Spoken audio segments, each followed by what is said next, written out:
એક સાયકલથી ચંદ્ર સુધીની સફર. શું તમે જાણો છો?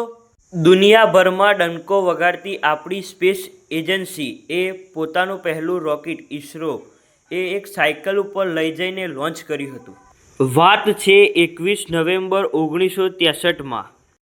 કેરળના થુમ્બા નામના નાનકડા ગામમાં આવેલી એક ચર્ચ એ કંટ્રોલ રૂમ અને તેની ગૌશાળા આપણી લેબોરેટરી હતી અને લોન્ચ કરવામાં આવ્યું ભારતનું સાયકલ પર લઈ જઈને આવેલું રોકેટ, જેને ચંદ્ર અને મંગળ સુધી આજ પહોંચ્યું છે.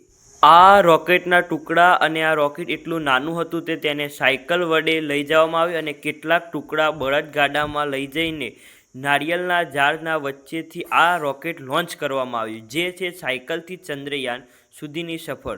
શું તમે જાણતા હતા? સાયકલથી ભારતે આટલી મોટી મુકામ હાસિલ કર્યું. શું તમે આ જાણતા હતા? આવા જ ફેક્ટ જોતા